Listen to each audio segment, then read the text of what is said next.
എല്ലാവർക്കും സ്വാഗതം. ഈ റിവ്യൂ ഇഷ്ടപ്പെടുവാണെങ്കിൽ ഒന്ന് ലൈക്ക് ചെയ്തും സബ്സ്ക്രൈബ് ചെയ്തും സപ്പോർട്ട് ചെയ്യണേ. അപ്പോൾ നന്ദു ഓഫീസിൽ എന്തോ വർക്ക് ചെയ്തുകൊണ്ടിരിക്കുന്ന സമയത്താണ് ASA അങ്ങോട്ട് വന്നിട്ട് പറയുന്നത് CSR വിളിക്കുന്നുണ്ട് എന്ന്. അന്നേരം അത് കേൾക്കുന്നത് നന്ദുവിന് ദേഷ്യം വരുന്നുണ്ട്. അയാൾ എന്തിനാ ഇടയ്ക്കിടയ്ക്ക് എന്നെ വിളിക്കുന്നത് എന്നിങ്ങനെ ചോദിക്കുമ്പം അങ്ങേര് പറയുന്നുണ്ട്, എന്തിനാണെന്ന് അറിയത്തില്ല, അങ്ങോട്ട് ചെല്ലാൻ പറഞ്ഞു എന്ന് പറയും. അന്നേരം ഇങ്ങനെ ദേഷ്യം വരുവാണ് നന്ദുവിന്. അന്നേരം അയാൾ പറയുന്നുണ്ട്, ഞാൻ മേഡത്തിനോട് ഒരു കാര്യം പറയാം, ആ മൂർത്തി ജ്വല്ലറിയിലെ പയ്യനില്ലേ, അയാളോട് ഇനി ഇങ്ങോട്ട് വരരുതെന്ന് പറയണം കേട്ടോ എന്ന് പറയും. അന്നേരം നന്ദു പറയുന്നുണ്ട്, ഞാൻ വരരുതെന്ന് പറഞ്ഞാലും അവൻ വരുമെന്ന്. അന്നേരം അങ്ങനെ വന്നിട്ടുണ്ടെങ്കിൽ CSR വെറുതെ ഇരിക്കില്ല, അത് വലിയ പ്രശ്നമാകും എന്ന് പറയുമ്പോൾ അയാൾ എന്തിനാണ് എൻ്റെ പേഴ്സണൽ കാര്യങ്ങളിൽ വന്ന് ഇടപെടുന്നത് എന്ന് നന്ദു ചോദിക്കും. അന്നേരം അതെന്താണ് എന്ന് എനിക്കറിയത്തില്ല, ഏതായാലും മേഡത്തിനോട് അങ്ങോട്ട് ചെല്ലാൻ പറഞ്ഞു, അത് ഞാൻ വന്ന് പറഞ്ഞു, അത്രയേ ഉള്ളൂ എന്ന് പറഞ്ഞിട്ട് അയാൾ അങ്ങോട്ട് പോകും. നന്ദുവിന് ദേഷ്യം വരുന്നുണ്ട്, എന്ത് ചെയ്യാൻ പറ്റും. പിന്നെ നന്ദു എഴുന്നേറ്റ് ചെല്ലും, വേറെ നിവൃത്തിയില്ലല്ലോ. അങ്ങോട്ട് ചെന്ന് സല്യൂട്ട് ചെയ്യുന്നതേ അങ്ങനെ പറയുവാണ്, അങ്ങനെ എപ്പോഴും സല്യൂട്ടൊന്നും ചെയ്യേണ്ട നന്ദുന്ന്. അങ്ങനെ പറയാം, അത് സാരമില്ല സാർ, നമ്മളിപ്പോൾ ഡ്യൂട്ടിയിലാണല്ലോ എന്ന് പറയും. എന്നാൽ നന്ദു ഇരിക്കുകയെന്ന് പറയും. ഇരുന്ന് കഴിയുമ്പോഴത്തേക്കും ഇങ്ങനെ എഴുന്നേക്കും. എന്നിട്ട് ചെരിഞ്ഞ് നിന്നിട്ട് ചോദിക്കുകയാണ്, എന്നെ ഈ സൈഡിൽ നിന്ന് നോക്കുമ്പം എന്തെങ്കിലും തോന്നുന്നുണ്ടോ എന്ന് ചോദിക്കും. അന്നേരം അത് എന്ന് പറഞ്ഞിങ്ങനെ മിണ്ടാതിരിക്കുവാണ് നന്ദു. അന്നേരം പറയണ്ട, മനസ്സിൽ കണ്ടാൽ മതി, അതെന്താണ് മനസ്സിൽ തോന്നിയതെന്നൊക്കെ എനിക്കറിയാം എന്ന് പറയും.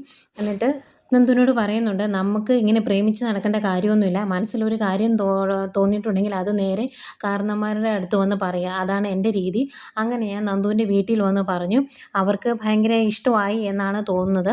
ഞാൻ അങ്ങനെ ഒരു കാര്യം പറഞ്ഞത് അവരെ ഒരുപാട് സന്തോഷിപ്പിച്ചു എന്നും എനിക്ക് തോന്നി. പിന്നെ എൻ്റെ കാര്യങ്ങളൊക്കെ തീരുമാനിക്കുന്നത് ഞാനാണ്, എനിക്കൊരു പെൺകുട്ടി ഇഷ്ടമാണ് എന്ന് ഞാൻ എൻ്റെ വീട്ടിൽ ചെന്ന് പറഞ്ഞിട്ടുണ്ടെങ്കിൽ അവർ വന്ന് ആ വിവാഹം നടത്തി തരും, അത്രയേ ഉള്ളൂ എന്ന് പറയും. അന്നേരം നന്ദു ചോദിക്കുന്നുണ്ട്, അങ്ങനെ ഒരു ആലോചനയായിട്ട് പോകുന്നതിന് മുമ്പ് സാറിന് എന്നോടൊന്ന് ചോദിക്കാൻ മേലായിരുന്നു എന്ന്. അന്നേരം അങ്ങനെ ചോദിക്കുക, അതിൻ്റെ ആവശ്യം എന്താ, നമ്മൾ കാരണന്മാരുമായിട്ട് ഡീൽ ചെയ്യും, അവർക്ക് സമ്മതമാണ്, പിന്നെ പ്രശ്നമൊന്നുമില്ല എന്നാണ് പറയുന്നത്. എന്നിട്ട് പറയുന്നുണ്ട്, ഞാൻ ഒരുപാട് പ്രേമങ്ങൾ, എന്നെ ഒരുപാട് പേര് പ്രേമിക്കുന്നുണ്ടായിരുന്നു, അങ്ങനെ പ്രേമിച്ചവരിൽ നിന്ന് ആരെ സെലക്ട് ചെയ്യണമെന്ന കൺഫ്യൂഷനിലാണ് ഞാൻ ഇവിടെ വരെ എത്തിയത്. അവസാനം ഞാൻ എനിക്ക് ഇഷ്ടപ്പെട്ട ഒരു പെൺകുട്ടിയെ കണ്ടെത്തി. കഴിഞ്ഞ ദിവസം ഇവിടെ എൻ്റെ ഒരു അങ്കിള് വന്നില്ലേ, ആ അങ്കിളിൻ്റെ മോള് പോലും എന്നെ വേണം എന്ന് പറഞ്ഞ് ഇരിപ്പാണ്. എല്ലാം വേസ്റ്റാണ്. പക്ഷേ നന്ദുവിനെ പോലെ കഴിവുള്ള ഒരാളെ ഞാൻ ഇതുവരെ കണ്ടിട്ടില്ല, അതുകൊണ്ടാണ് എനിക്ക് നന്ദുവിനോട് ഇഷ്ടം തോന്നിയത് എന്നൊക്കെ പറയുവാണ്. അന്നേരം നന്ദു പറയുന്നുണ്ട്, എനിക്കൊരു വിവാഹത്തിന് ഇപ്പം താല്പര്യമില്ല എന്ന്. അന്നേരം അങ്ങേര് പറയും, വിവാഹത്തിന് താല്പര്യമില്ലെങ്കിൽ വേണ്ട, കുറച്ച് കഴിഞ്ഞ് മതി, പക്ഷേ നമുക്ക് നിശ്ചയിച്ച് വെക്കാമല്ലോ, അന്നേരം ശല്യങ്ങളൊക്കെ പോയി കിട്ടുമെന്ന് പറയും. അന്നേരം നന്ദു പറയുന്നുണ്ട്, അതിന് എന്നെ ആരും ശല്യം ചെയ്യുന്നില്ല എന്ന്.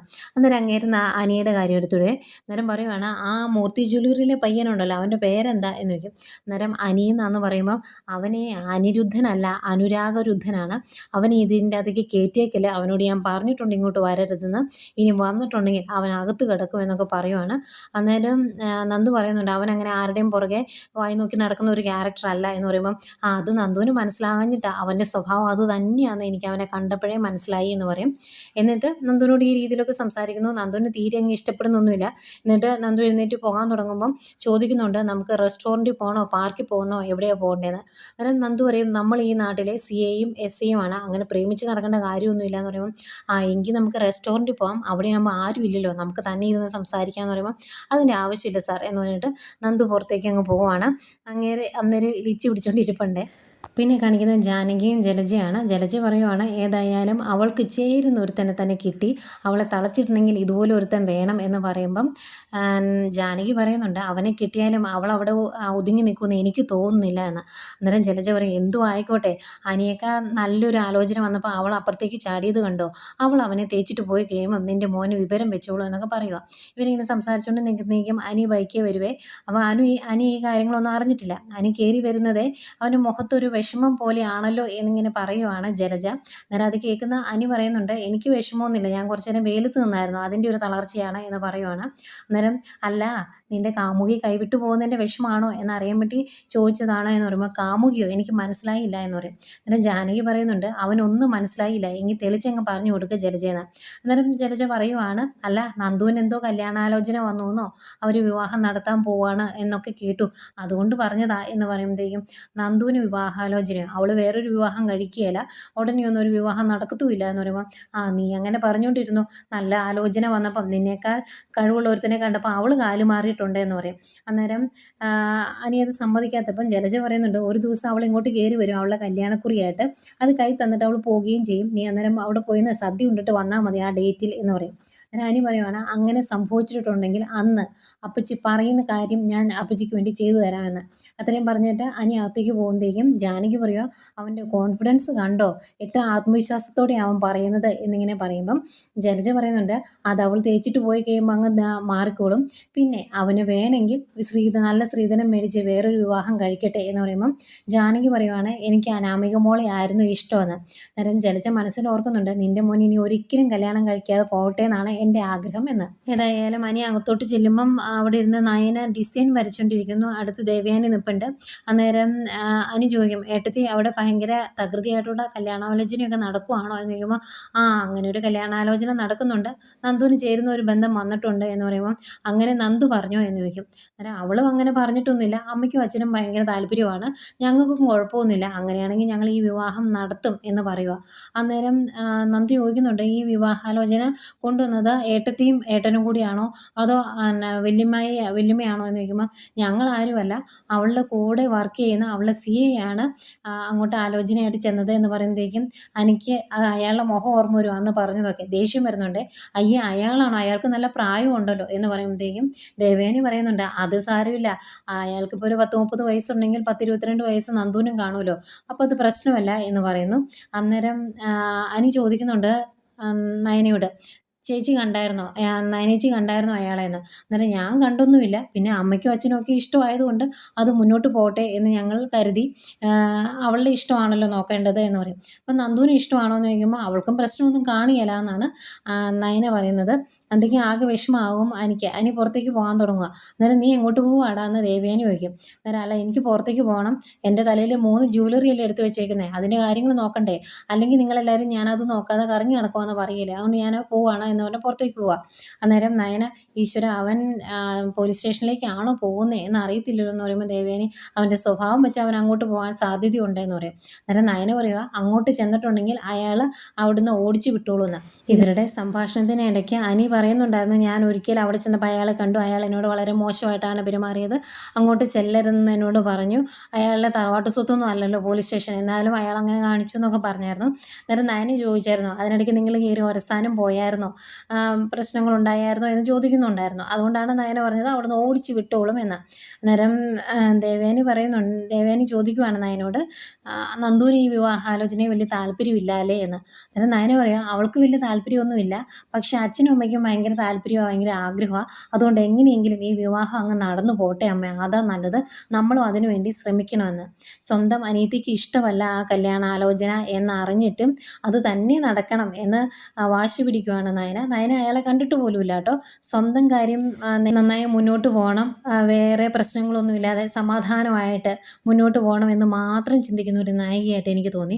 അല്ലെങ്കിൽ നന്ദുവിൻ്റെ ഇഷ്ടം നോക്കിയേനെ, അയാൾ എങ്ങനെയുണ്ടെന്ന് അന്വേഷിച്ചേനെ, ഇതൊന്നും അന്വേഷിച്ചിട്ടൊന്നുമില്ല, അച്ഛനും അമ്മയ്ക്കും കണ്ടപ്പോൾ ഇഷ്ടപ്പെട്ടു, അതുകൊണ്ട് കല്യാണാലോചന മുന്നോട്ട് പോട്ടെ, അത് നമുക്ക് നടത്തി കൊടുക്കണം. ഏതായാലും അവർ പറഞ്ഞ പോലെ തന്നെ അനി നേരെ ചെല്ലുന്നത് പോലീസ് സ്റ്റേഷനിലേക്കാണ്. അനിയെ പുറത്തേക്ക് ഇറങ്ങി വരുന്ന CA കാണും, അങ്ങേർക്ക് ഇഷ്ടപ്പെടുകയില്ല. അന്നേരം അങ്ങേര് അനിയോട് ചോദിക്കുന്നുണ്ട്, നീ ഇങ്ങോട്ട് എന്തെങ്കിലും കംപ്ലയിൻറ്റ് തരാൻ വേണ്ടി വന്നതാണോ എന്ന്.